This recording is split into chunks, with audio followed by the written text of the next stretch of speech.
every child we comfort. And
యేసుక్రీస్తు నామములో మీ అందరికీ నా హృదయపూర్వక వందనాలు.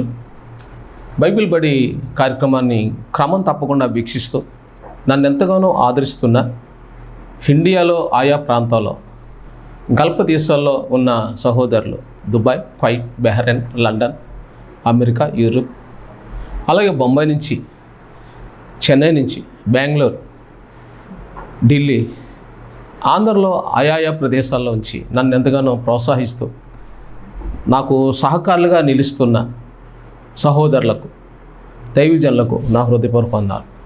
ఈ చివరి దినాల్లో మర్చిపోయిన ఒక అంశాన్ని మీ ముందు పరిశుద్ధాత్మ దేవుడు పెట్టబోతున్నాడు. ఈ ప్రపంచంలో చాలామంది క్రైస్తవులు ఒక విషయాన్ని మర్చిపోయారు. ఆ మర్చిపోయిన విషయం ఎవరైతే మర్చిపోయారో వాళ్ళ దాకా చేరవేయాలని ఈనాడు పరిశుద్ధాత్మ దేవుడు ఫిలెమోను పత్రిక ద్వారాగా మీతో మనందరితో మాట్లాడబోతూ ఉన్నాడు. ఫిలెమోనుకు రాసిన పత్రిక ఈ మొదటి అధ్యాయం 7వ వచనం, సహోదరుడా, పరిశుద్ధుల హృదయములో నీ మూలముగా విశ్రాంతి పొందినందున నీ ప్రేమను బట్టి నాకు విశేషమైన ఆనందము, ఆదరణయు కలిగాను. ఈ ఫిలెమోను రాసిన పత్రిక చాలా అద్భుతమైనది. చాలా చిన్న గ్రంథం ఇది. చాలా గొప్ప ఆదరణ, గొప్ప అభిషేకము, గొప్ప క్షమాపణ, గొప్ప రక్షణ, గొప్ప ఆదరణ కలిగిన గ్రంథం ఇది. ఫిలెమోను ఒక విశ్వాసి, పౌలు సువార్తలో రక్షణ పొందిన ఒక విశ్వాసి. పౌలు సువార్త దండయాత్ర చేస్తున్నప్పుడు పట్టుబడి సువార్త ప్రకటించకూడదని చెప్పి 2 సంవత్సరాలు జైల్లో పెట్టారు. పౌలు గారు జైల్లో ఉన్నప్పుడు ఆయన తర్వాత, బహుశా ఆయన తర్వాత అయ్యి ఉండొచ్చు, లేదా ఒనేసిము జైల్లో ఉండగా పౌలు గారు అందులోకి వచ్చి ఉండవచ్చు. ఏదేమైనా ఒకే జైల్లో ఇద్దరు కలుసుకున్నారు. ఒకటి ఫిలెమోను దగ్గర పనిచేస్తున్న దాసుడు, పనివాడు ఒనేసిము కొంత ధనాన్ని అపహరించి పారిపోయాడు. యజమాను విశ్వాసపాత్రుడైన ఒనేసిము కొంత ధనం, అంటే కొంచెం బంగారం, అది లక్షలు కోట్ల మీద ఆధారపడి ఉండవచ్చు, ఆ డబ్బును పట్టుకొని పారిపోయాడు. ఫిలెమోను ఒనేసిము మీద కేసు వేసి ఉన్నాడు. ఆ రోజుల్లో మొత్తం మీద రోమా సైనికులు నిఘా వేసి ఒనేసిమును పట్టుకొని ఏ జైలు అయితే పౌలు ఉన్నాడో అదే జైల్లోకి ఒనేసిమును ఖైదీగా చేసి ప్రవేశపెట్టారు. ఎప్పుడైతే ఈయన అందులోకి వచ్చాడో అదంతా కూడా చీకటగా ఉంది. మనం నరకానికి వెళ్ళే ముందు ఎంత భయంకరంగా ఉంటుందో, భూమి మీద ఒకసారి జైలుకి వెళ్తే అది చాలా భయంకరమైనది. నిత్యగ్ని అంటే ఒక్కసారి వెళ్ళిన తర్వాత తిరిగి వెనక్కి వద్దాం అనుకుంటారు, కానీ రావడానికి వీలు ఉండదు. ఎన్ని యుగాలైనా, 1000 సంవత్సరాలైనా, 10,000 సంవత్సరాలైనా ఆ నరకంలో మండుతూనే ఉండాలి, కాలిపోతూనే ఉండాలి. అందుకనే క్రైస్తవులు సువార్త ఎందుకు చేస్తారు ఈ భూమి మీద అనంటే, ఆ నరకానికి వెళ్ళాక బాధపడి ప్రయోజనం ఉండదు, ముందుగానే ఒకసారి ఆలోచించుకోమని క్రైస్తవులు ఈ ప్రపంచానికి సువార్త ద్వారా నిత్య జీవాన్ని అందిస్తారు. యేసుక్రీస్తులో ఉన్న బలియాగాన్ని ఎవరైతే విశ్వసిస్తారో వారి పాపం నుంచి, నరకం నుంచి, పాతాళం నుంచి, నిత్య శిక్ష నుంచి, నిత్య భయంకరమైన విరోధ భావాల నుంచి, త్రాగుడు నుంచి, వ్యభిచారం నుంచి, విగ్రహార్థం నుంచి, అబద్ధం నుంచి, మోసం నుంచి వారు తప్పించబడతారు. వాళ్ళు ఏం చేయబడతారంటే భూమి మీద బ్రతికుండగానే పరిశుద్ధులుగా తీర్చబడతారు. నీతిమంతుల జాబితాలో బ్రతికుండగానే వస్తారు. వాళ్ళు మరణించాక నిత్యత్వంలో క్రీస్తుతో కొనుక్కోబడతారు. ఇది సువార్త. ఈ భూలోకంలో యేసుక్రీస్తు వచ్చినప్పుడు ఆయన మొట్టమొదట చేసిందే సువార్త. అది లూకా సువార్త కావచ్చు, లేక మార్కు సువార్త కావచ్చు, అది యోహాను సువార్త కావచ్చు, లేక మత్తయి సువార్త. ఈ 4 సువార్తలు కూడా యేసు ప్రభువు ఎంట్రన్స్లోనే సువార్త ప్రకటించినట్లు మనకి స్పష్టంగా వ్రాయబడి ఉంది. ఇలా సువార్త ప్రకటించిన సువార్త ఎవరైతే అందుకున్నారో, ఎవరైతే విశ్వసించారో ఆ రోజుల్లోనే యేసుక్రీస్తు కళ్ళెదుటే నిత్య జీవాన్ని అనుభవించారు. దానికోసం వారు సమస్త ఆస్తుల్ని విడిచిపెట్టారు, సమస్తాన్ని వదిలేశారు. అలా విడిచిపెట్టిన వాళ్ళలో శిష్యులు ఉన్నారు, జక్కయ్య ఉన్నాడు, ఇంకా అనేకులు ఇతర ప్రజలు కూడా ఘనులైన సేవకులు ఉన్నారు. యేసు ప్రభు నిత్య జీవాన్ని ఒక్కసారి పొందుకున్న తర్వాత ఈ ఆస్తి, ఈ అంతస్తులు, ఈ ఘనతలో వేస్ట్. నిత్య జీవంలో ఉన్న ఆ నిజ నిరీక్షణ, ఆ నిత్య జీవం, ఆ పరలోకంలో దేవుడిచ్చే కిరీటం గొప్పది, ఆ నిత్య జీవం గొప్పది అని పైకి చూసి భూలోకులు అన్నీ విడిచిపెట్టిన ఘనులు, మహా ఘనులు, చదవర్లు యేసుప్రభు కాలంలోనే యేసుప్రభు కళ్ళెదుటే మార్పు చెందారు. అయితే యేసుప్రభు వారు ఈ భూలోకానికి వచ్చినప్పుడు చాలా ప్రాముఖ్యమైన విషయాలు కొన్నిటిని ఆయన తెలియజేశారు. ఆయన తెలియజేసేటప్పుడు ఒక మాట ఆయన రాశారు. ఈ ఫిలోమోను పత్రిక రాసేటప్పుడు యేసుప్రభు వారు చెప్పిన ఒక అద్భుతమైన మాట బైబిల్లో రాస్తుంది. ఇది యావత్ ప్రపంచంలో 90% క్రైస్తవులు మిస్ అయ్యారు. ఎలా మిస్ అయ్యారు అనేది ఈరోజు మీరు తెలుసుకోవాలి. ఎక్కడ మిస్ అయ్యారు, క్రైస్తవులు ఏం మిస్ అయ్యారు అనేది ప్రతి ఒక్కరు, ప్రతి డినామినేషన్, ప్రతి క్రైస్తవుడు తెలుసుకోవలసిన సత్యం ఈరోజు ఎంతైనా ఉంది. మత్తయి సువార్త 1వ అధ్యాయం 23వ వచనం, మాట నెరవేరినట్లు ఇదంతయు జరిగను. అక్కడ ఏమన్నాడంటే మాట అంటే వ్రాయబడింది మాట. వ్రాసిన మాటను, ఆ వ్రాసి ఉన్న వ్యక్తిని క్రీస్తు ప్రశంసిస్తూ ఉన్నాడు.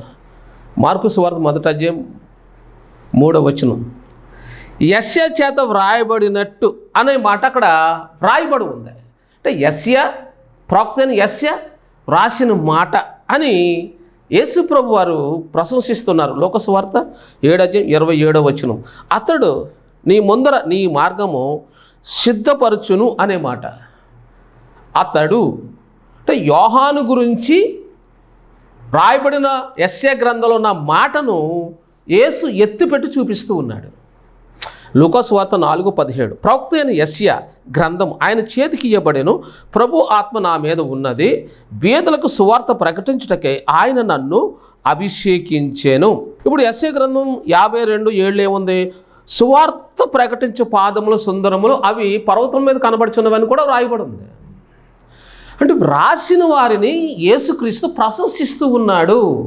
ఒక పత్రిక ఫిలోమోనుకి పౌలు రాస్తూ ఆ రాసిన ప్రతిని ఎవరికి ఇచ్చాడంటే ఒనేసిముకి ఇచ్చాడు.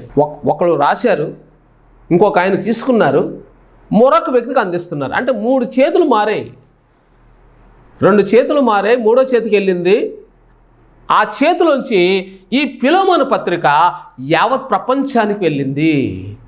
ఈ ఫిలోమోను పత్రిక లెక్కించలేని ఒక గొప్ప సమూహాన్ని సిద్ధపరిచింది, పరలోకానికి నడిపించింది. దేవుని స్తోత్రం కలుగునుగాక. ఇంతకీ ఏంటి ఈ పత్రికలో రాయబడిన విషయం అనంటే, ఒక గజ దొంగను అధికారులు క్షమించలేదు, రోమన్లు క్షమించలేదు. ఇప్పుడు కూడా అంతే. ఒక వ్యక్తి ఒక దొంగతనం చేసి పారిపోతున్నాడు అనుకోండి, పట్టబడ్డాక అయ్యా నా తప్పు అయిపోయింది క్షమించంటే ప్రభుత్వం ఏమంటుందో తెలుసా? నువ్వు చేసిన పాపానికి కొంతకాలం శిక్ష అనుభవించ తప్పదు అంటారు. ఒక వ్యభిచారికి మరణ శిక్ష విధించవచ్చు, లేదా యావత్ కారాగార శిక్షలో పెట్టచ్చు. ఒక గజ్జి దొంగైనా, ఒక అబద్ధికుడైనా, ఒక మోసకారైనా, ఒక క్రూరుడైనా కొంతకాలం అతను శిక్ష అనుభవించిన తర్వాతే అతని యొక్క క్రియలను పసిగట్టి తర్వాత విడుదల ఇవ్వచ్చు, ఇవ్వకపోవచ్చు. ఒక వ్యక్తి చేసిన పాపాన్ని భూలోకంలో ఎవరు క్షమించరు, కానీ నేను నమ్ముకున్న క్రీస్తు వెంటనే క్షమించేస్తాడు, వెంటనే నీతిమంతుల జాబితాలో పెట్టేస్తాడు, వెంటనే ఆ వ్యక్తిని ఆస్వాదించేస్తాడు. అతన్ని పరిశుద్ధుడిగా, నీతిమంతుడిగా, కొడుకుగా యేసుక్రీస్తు స్వీకరిస్తాడు. ఎంత గొప్ప సంగతి! యేసుక్రీస్తు రాజులకు రాజు, సర్వసృష్టికర్త. ఒక మనిషి చేసిన పాపాన్ని ఈ ప్రకృతిలో ఏ వ్యక్తి క్షమించలేడు, కానీ నేను నమ్మిన క్రీస్తు వెంటనే క్షమించి వెంటనే నీతిమంతుడని ప్రకటిస్తాడు. వెంటనే అతని స్వాస్యములో, నిత్య రాజ్యములో పాలి భాగస్యంగా చేసేస్తాడు. కుడివైపున్న దొంగ తప్పు ఒప్పుకోగానే నీవు నాతో కూడా పరదేశంలో ఉందని అతను తప్పులు క్షమించాడు, పరదేశంగా తీసుకుని వెళ్ళిపోయాడు. క్షమించాడు, వెంటనే తీసుకుని వెళ్ళిపోయాడు. కానీ ఆ దొంగను క్షమించాలంటే భూలోకంలో ఎవరు క్షమించరు. ఒకవేళ అతను కానీ బ్రతుకుతే భూలోకంలో క్షమించరు, అతనికి మళ్ళీ శిక్ష విధిస్తారు. కొంతకాలం జైలు ఉండంటారు. అతను బట్ట కట్టినా కానీ మళ్ళీ శిక్ష విధిస్తారు. కానీ క్రీస్తు అలా కాదు, క్రీస్తు అతన్ని స్వీకరించాడు. అలాగే ఒక క్రీస్తు ఎలాగైతే క్షమిస్తాడో యేసుక్రీస్తుకు ప్రతిగా పౌలు ఇతనికి సువార్త ప్రకటించినప్పుడు ఇతను అంగీకరించాడంటే అంగీకరించలేదు. ఇంపాసిబుల్. కొంత సమయం పట్టింది, కొంత వ్యవధి పట్టింది. ఇప్పుడు పౌలు జైల్లోకి వచ్చాడండి. జైల్లో అందరూ ఖైదీలు కూర్చొని ఉన్నారు. చీకటిగా ఉంది, భయంకరంగా ఉంది, వెలుతురు లేదు, గాలి లేదు, నీళ్ళు లేవు, ఆహారం లేదు, ఎలాంటి బందోబస్తు లేదు. అతను అలసిపోయాను, కొంచెం మొహం కడుక్కుందంటే నీళ్ళు లేవు. అరే కొంచెం టీ తాగుదాం, లేదు. ఆకలి అవుతుంది, పెట్టుబడి లేడు. అలాంటి భయంకరమైన ఆ జైల్లోకి పౌలు గారు వెళ్ళారు. నేను అది యూట్యూబ్లో ఆ జైలు చూశాను. నేను అదొక సందులాగా ఉంటుంది, చాలా భయంకరంగా ఉంటుంది. పౌలు గారు నివసించి ఆ జైల్లో ఒకప్పుడు సింహాలని బంధించి ఉంచేవారు, క్రూర మృగాలందరూ ఉంచేవారు. ఆ జైలు ఓపెన్ చేసినప్పుడు అదొక గ్రౌండ్లోకి వచ్చి ఆ గ్రౌండ్లో ఉన్న మనుషులని, పారిపోతున్న మనుషులను వెంటాడి వెంటాడి వెంటాడి కొట్టి చంపి తినేసి, ఇక గ్రౌండ్లో ఉన్న వాళ్ళు బ్రతికి బట్ట కట్టే అవకాశమే లేదు. సింహాలని వదులుతారు, ఆ సింహాలు పారిపోకుండా తప్పించుకోవడానికి కూడా మార్గం లేదు. ఆ మనుషుల్ని చిన్న పెద్ద తేడా లేకుండా ఇంచుమించుగా క్రైస్తవులు అనబడ్డ వాళ్లను పసికందులతో సహితంగా గ్రౌండ్లో పెడతారు. ఈ సింహాలు వెళ్ళి వాళ్ళని చంపేస్తాయి. అలాంటి సింహాలు ఉండే జైల్లో పౌలు గారు వచ్చారు, చూశాడు. అంతా చీకటే. ఆ చీకట్లో ఉన్న వాళ్ళకి సువార్త ప్రకటించాడు. ఎవరు విన్నారు అక్కడ? బోళ్ళు మంది ఉన్నారు. పౌలు సువార్త వినినట్లు ఏమీ లేదు. అదే జైల్లోకి ఇప్పుడు ఒనిసిం వచ్చాడు. ఒనిసిం చెప్తున్నాడు, వింటలేదు. అతని మనసు అంతా కలవరంగా ఉంది. ఏంట్రా ఇలా దొరికిపోయాను, అడ్డంగా దొరికిపోయాను, ఈ ప్రాంతం రాకుండా ఉంటే బాగున్నాను, ఎక్కడికైనా పారిపోతే బాగున్నాను, అక్కడ దాకుంటే బాగున్నాను, అడవిలోకి పోయినా బాగున్నాను, ఆ ఊరు పోతే బాగున్నాను, అమెరికాకు పోతే బాగున్నాను, ఏదో ప్రాంతానికి వెళ్ళిపోతే బాగు, రకరకాల ఆలోచనలు అతనిలో ఉన్నాయి. కాబట్టి పౌలు చెప్పిన సువార్త అతను వినడం లేదు. యేసు నీ కోసం మరణించాడు, యేసు నీ కోసం ప్రాణం పెట్టాడు, ఆయన మరణించి తిరిగి లేచాడు. నువ్వు ఆయన విశ్వాసం ఉంచితే నీ పాపాలు క్షమించబడతాయి, వెంటనే నువ్వు జైలు నుంచి కూడా విడుదల పొందుతావు అని చెబితే నమ్మడం లేదు. ఇలాంటి కథలు నా చిన్నప్పుడు ఎన్నో చూశాను. పౌలు గారు, మీ పని మీరు చేసుకోండి, నేను నమ్మే ప్రసక్తి లేదు. ఒనిసిము అలాంటి ఆలోచనలో ఉన్నాడు. మన జైల్లో ఎంతోమంది ఉన్నారు. ఆ జైలు చిన్నదైతే కాదు, 100 మంది ఉన్నారు. మహా గూండాలు ఉన్నారు, హత్యలు చేసిన ఉన్నారు, దోపిడీలు చేసిన ఉన్నారు, ఎంతోమంది జీవితాలతో ఆడుకొని చంపేసిన హత్యకోరులు అందులో ఉన్నారు. దొంగలకి ముఠా నాయకులు ఉన్నారు అందులో. సువార్త వెళ్ళింది, ఎవడో నమ్మడం లేదు. అయితే ఆ జైల్లో కొన్ని నిబంధనలు ఉన్నాయి. వారానికి ఒకసారి అందరినీ లైన్గా ఈ చేతులు కట్టేసి తోలు బెల్ట్తో గట్టి కొడతారు. అంటే వాళ్ళు కొట్టే దెబ్బలకి ఒంట్లో ఉన్న రక్తము, శరీరము ఏమవుతుంది, ఎర్రబారిపోతుంది. తోలు అంటే ఆ కొరడతో కొడితే చర్మం అలా ఊడి అంటుకొని బయటకు వస్తుంది. ఒకరి తర్వాత ఒకరిని కొడుతూ ఉన్నారు. పౌలు గారిని కూడా కొట్టారు. ఆయన సొమ్మసిల్లి పడిపోయే పరిస్థితి వచ్చింది.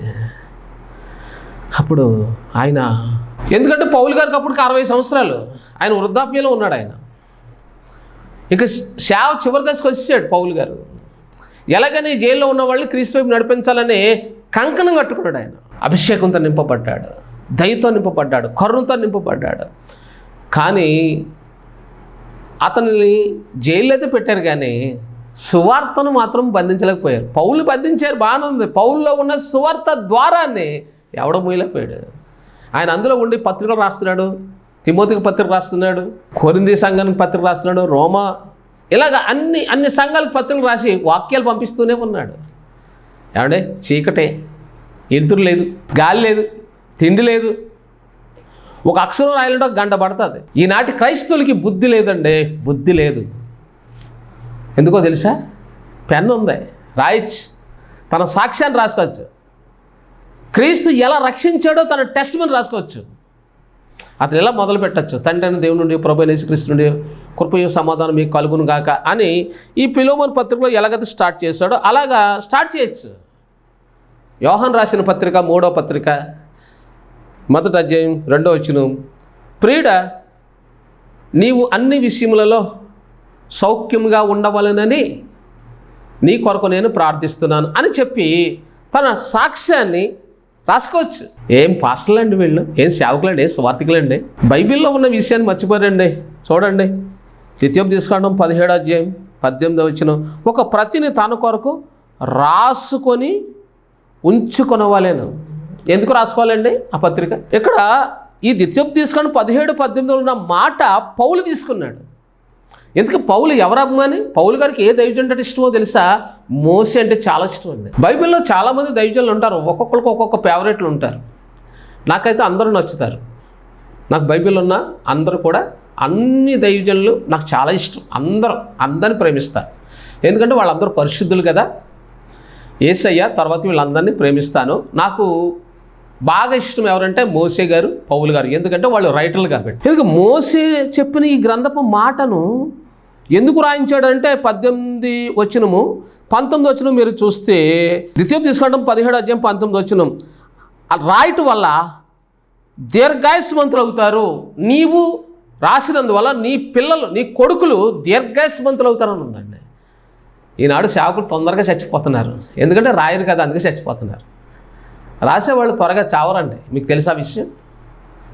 ఒక బుక్ రైటరు బేగా చావడం ఎందుకంటారా? మోసే కోసం రాసినప్పుడు మోసేలోని అభిషేకం ఆ వ్యక్తిలోకి వస్తుంది. పౌలు గురించి రాస్తే పౌలులో ఉన్న అభిషేకం రాయటం వల్ల వస్తుంది. శిలువలో వేలాంటి యేసుక్రీస్తుని రక్షణ పొందినని ఆ శిలువను వివరిస్తూ ఉంటే శిలువలో ఉన్న ప్రభావం ఆ చేతుల నుంచి ఆ మనిషిలోకి వచ్చేస్తుంది. ఇది సత్యం, ఇది అబద్ధం కాదు, ఇది నిజం. ఫిలోమోను పత్రికలో ఉన్న గొప్ప సంగతి ఏంటో తెలుసా? పౌలు చీకట్లో రాస్తున్నాడు. ఈయన రాసే ముందు పౌలు గారిని కొరడతో కొట్టారు. నెంబర్ 2, ఇప్పుడు ఎవరిని కొట్టాలి? ఒనీసిమును కొట్టాలి. పౌలును నిర్దాక్ష్యంగా జైల్లో పెట్టి కొట్టారు. ఆయన ఏ తప్పు చేయలేదు, నిర్దోషి. జైల్లో ఉన్న వాళ్ళు అందరికీ తెలుసు. జైల్లో ఉన్న వాళ్ళకి సాక్ష్యం చెప్పాడు పౌలు గారు, నేను నిర్దోషిని, స్వార్థ ప్రకటిస్తే ప్రకటించకూడదని జైల్లో పెట్టారు. మరి నువ్వెందుకు వచ్చావు? నేను హత్య చేశాను. నువ్వెందుకు వచ్చావు? నేను దొంగతనం చేశాను. నువ్వెందుకు వచ్చావు? అబ్బను చంపాను. నువ్వెందుకు వచ్చావు? నా భార్యని చంపాను. నువ్వెందుకు వచ్చావు? నా పక్కన వాళ్ళందరినీ నరికేశాను నేను. ఇలాగ వాళ్ళు రకరకాలుగా సాక్ష్యాలు చెబుతూ ఉన్నారు. నేను హత్య చేశాను, నేను దొంగను, నేను దోపిడిని, నేను మోసగాడిని, నేను హత్యకోరునని చెబుతూ ఉన్నారు. నిర్దోషిని కూడా కొట్టారు, వాళ్ళందరినీ కొట్టారు. ఇక చివరిగా ఒనీసిమును కొట్టడానికి వచ్చారు. ఒనీసిమును కట్టేస్తున్నారు. ఒనీసిము వయసులో ఉన్నాడు. ఒనీసిమును ఎప్పుడైతే కట్టేస్తున్నారో కొట్టడానికి కొరడాతో అతను వణికిపోతూ ఉన్నాడు. ఎందుకంటే కొరడాతో కొట్టడం కొంతమంది చచ్చిపోతారు. ఒనీసిము వణికిపోతున్నాడు, చాండ్ల కక్కేస్తున్నాడు. ఇప్పుడు పౌలు అంటున్నాడు, అయ్యా ఒనీసిమును వదిలేయండి, అతని స్థానంలో నన్ను కట్టి కొట్టేయండి. ఎందుకు? నేను ఎందుకు కొట్టాలి? అతను నా కొడుకండి, అతను నా కొడుకు అవుతాడు. అతనికి వివాహం ఉంది, వివాహానికి వెళ్ళాలి అంటే పౌలు గారు ఆత్మీయంగా మాట్లాడుతున్నాడు. అతనికి వివాహం కాబోతుంది అంటే మధ్యాకాశంలో పెళ్ళికి వెళ్ళాలి, యేసుక్రీస్తుని కలుసుకోవాలి అనే మాట వీళ్ళు అనుకున్నారు, శారీరకంగా ఆలోచించారు. అతనికి వివాహం వయసు అండి, అది యవనస్తుడండి, దయచేసి అతను వదిలేయండి. అలాగా అతనికి పెళ్ళా? సరే అయితే వదిలేద్దాం, మరి అతని బదులు నన్ను కొట్టండి అని వెళ్ళిపోయి నిలబడ్డాడు. ఇలాగా పౌలు ఎప్పుడైతే ఒనీసిము తరపున నిలబడ్డాడో పౌల్ని దెబ్బ మీద దెబ్బ, అంటే ముందు కొట్టారు, ఇప్పుడు రెండోసారి ఒనీసిము దెబ్బలు కూడా అతను పడుతున్నాడు. అతను కొడుతూ ఉంటే అతను ఏడుస్తూ ఉన్నాడు. ఒనేసిము ఏడుస్తూ ఉన్నాడు. అతను ఏడుస్తూ ఉన్నాడు. యేసు నా కోసం కొట్టబడ్డాడు, యేసు నా కొరకు సిలువైపడ్డాడు, యేసు నా కొరకు మరణించడం చెప్తే నేను వినలేదు. ఇప్పుడు నాకు అర్థమైంది, పౌలు గారిని కొట్టారు ఎందుకంటే ఆల్రెడీ వాళ్ళు కొట్టిన దెబ్బలకు వాళ్ళంతా రక్తం ఉంది. ఇప్పుడు రెండోసారి కొట్టినప్పుడు సమస్యలు పడిపోయాడు. అప్పుడు ఒనేసిము ఆ ఒంటి మీద ఆ కొరడా దెబ్బలకి రక్తం కారుతుంది. తుడుద్దామంటే నూనె లేదు, నీళ్ళు లేవు. అప్పుడు పౌలు గారు నడికట్టి ఇప్పి ఇలాగిచ్చినప్పుడు ఒనేసిము అన్న నడికట్టితో ఇవన్నీ రక్తాలు ఇలా తుడుతూ ఉంటే ఒనేసిము అంటున్నాడు, అయ్యా పౌలు గారు, క్రీస్తు సాక్షిగా నేను క్రీస్తు నా సురక్షకు అంగీకరిస్తున్నాను. క్రీస్తే నా సర్వాధికారి, క్రీస్తు ప్రభుత్వానికి నేను సరెండర్ అయిపోతున్నాను, నా పాపాలు ఒప్పుకుంటున్నానని అతను బాల్యం మొదలుకొని అతను చేసిన రహస్య పాపాలు, దొంగతనాలు, వ్యభిచారాలు, అతను చేసిన త్రాగుడు, అతను చేసిన రహస్య పాపాలన్నీ, అబద్ధాలన్నీ, మోసాలన్నీ, అతను ఎక్కడెక్కడ కోపపడ్డాడో అన్నీ ఒప్పుకుంటూ పౌలు సంతోషించాడు. పౌలే, ఇతని కోసం నేను దెబ్బలు తిన్నందుకు ఇతని హృదయం మారిందని పౌలు దేవుని స్తుతించాడు. ఒనేసిము అలా మారాడు. పౌలును కొడుతుంటే మరి ఇతని కాలంలోనే యేసును సిలువేశారు. ఇతనికి ఎవరు గుర్తుకొచ్చారు? ఇప్పుడు ఒనేసిముకి యేసు గుర్తుకొచ్చాడు. ఒనేసిము పౌలు కాలంలోనే యేసును సిలువేశారు. ఆ విషయం ఒనేసిముకు తెలుసు, కానీ క్రీస్తును అంగీకరించలేదు. పౌలు సువార్త చెప్పినప్పుడు ఒనేసిము క్రీస్తును అంగీకరించలేదు, కానీ ఒనేసిము తరపున ఎప్పుడైతే పౌలు కొరడా దెబ్బలు తిన్నాడో వెంటనే తన హృదయాన్ని క్రీస్తుకు సమర్పించాడు. ఆ సందర్భంలో ఆ వణుకుతున్న చేతులతో ఏం రాస్తున్నాడు? ఆ వణుకుతున్న చేతులతో పత్రిక రాస్తున్నాడు. ఆ పత్రికే ఫిలోమోను రాసిన పత్రిక. క్రైస్తవులకి కొద్దిగా జ్ఞానం ఉండాలండి. ఎంతమంది క్రైస్తవులు భూమి మీద ఉన్నారు. ఏనాడైనా వాళ్ళు సాక్ష్యం రాసుకున్నారా? లేదు. అదేదో పెద్ద పాపం కింద మాట్లాడుతుంటారు. ఒక ఆయన్ని నేను యూట్యూబ్కి రండి, మీ సువార్త భూలోకమంతా వెళ్తుంది, చాలామంది రక్షణ పొందుతారట, నేను రానండి అన్నాడు. వాళ్ళు చదువుకున్నాడు, వాళ్ళు డబ్బు ఉంది. అతను ఏమన్నాడంటే రాను అంటున్నాడు. అంటే అతను ఏమనాలి? డబ్బు ఉంది, చెప్పగలిగే సత్తా ఉంది, బైబిల్ థియాలజీ ఉంది, బైబిల్ బాగా చాతుర్యంగా, అంటే అతను పిలుపు లేదు, దర్శనం అయితే లేదు. నా ఛానల్లో చెప్పడానికి అతను నేను ఒక అవకాశం ఇస్తే అతను అంటున్నాడు వస్తానండి, నాకు ఇప్పుడు టైం లేదు అంటున్నాడు. ఎంత మోసం అండి, ఎంత పాపం అంటారు అది. టైం లేదంటండి. పౌలు గారు సువార్త చెబితే భూలోకం వెళ్ళిందంటండి, ప్రపంచం అంతా. మీరు ఎప్పుడన్నా చదివారా? రోమపత్రిక 10వ అధ్యాయం 18వ వచనంలో ఏం రాస్తుంది? వారి స్వరము భూలోకమందంతటా బయలుదేరును. ఆ దినాల్లో పౌలు గారు చెప్పిన సువార్త యూట్యూబ్ లేదు, లైవ్ లేదు, ఈ దిశ నుంచి ప్రపంచం అంచుకెళ్ళిపోయిందంటండి. పరిశుద్ధాత్ముడు ఎంత వేగంగా తీసుకెళ్ళాడు చూడండి. ఇప్పుడు యూట్యూబ్లోంచి ఈ వ్యక్తి సాక్ష్యం అంట భూలోకానికి పంపడంటండి. యూట్యూబ్లోకి పంపడం, లైవ్లోంచి పంపడం, ఇతను ఒక ప్రతిని కూడా రాసుకోడు. ఎంత పాపం అండి అది. ఇప్పుడు బైబిల్ ద్వితీయోపదేశకాండం 17వ అధ్యాయం 18వ వచనంలో ఏమన్నాడు? ఒక ప్రతిని తన కొరకు రాసుకొని ఉంచుకొని వాళ్ళేను. ఎందుకు రాసుకోవాలి? 19వ వచనం, అది దీర్ఘాయుష తనకి తన కుటుంబకులకి ఇస్తుంది. ఏప్రిల్ రాసిన పత్రిక 11వ అధ్యాయం 4వ వచనం ఏం చెప్తుంది? అతడు మృతి పొంది మాట్లాడుచున్నాడు. ఎవరది? హేబేలు బ్రతుకున్నాడని చెప్తుంది. వ్రాసి ఉంది కాబట్టి అది బ్రతుకున్నాడు అంటుంది. ఎవరైతే ఒక వ్యక్తిని గురించి వ్రాస్తాడో అవతల వ్యక్తిలో ఉన్న అభిషేకం రాసిన వ్యక్తి పొందుకుంటాడు. ఇతను చచ్చిపోయిన తర్వాత రైటరు బైబిల్ ఏం చెప్తుందంటే అతను మృతి పొంది మాట్లాడుతాడు. అంటే నీవు రాసిన ప్రతుల ద్వారాగా, రాతల ద్వారాగా, నీ సాక్ష్యం, నీ వాక్యము ద్వారాగా నువ్వు భూలోకంలో ముగించిన పరలోక తండ్రి ఏమంటాడు తెలుసా? నువ్వు పరలోకం వెళ్ళాక నువ్వు రాసిన పత్రిక వల్ల 100 మంది మారారు, బొంబాయిలో 70 మంది మారారు, ఆస్ట్రేలియాలో 80 మంది మారారు, అమెరికాలో 10,000 మంది మారారు, లండన్లో, యూరోప్లో అదిగో 7 లక్షల మంది మారారు అని పరలోకంలో ఉన్న నిన్ను చూసి ప్రభు ఏమంటాడు? భూమి మీదకి ఇలా చూపిస్తూ ఇంతమంది మారడానికి నీ పత్రిక దోహదపడింది. నువ్వు రాసిన నీ సాక్ష్యం, నువ్వు రాసిన నన్ను గురించి రాసిన వాక్యాలే ఈ ప్రపంచంలో కొన్ని కోట్ల మందిని పరలోకానికి రావడానికి, నరకానికి ఖాళీ చేయడానికి ఉపయోగపడిందని నిన్ను పరలోకంలో ప్రశంసిస్తే నీకు ఎంత కిరీటం, ఎంత ఘనత.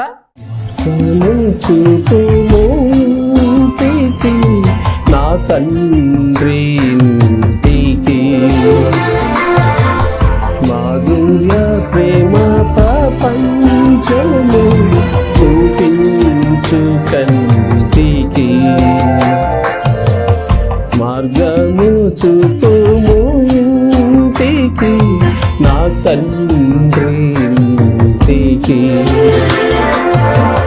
మాధుర్య ప్రేమ ప్రపంచము చూపించు కంటికి.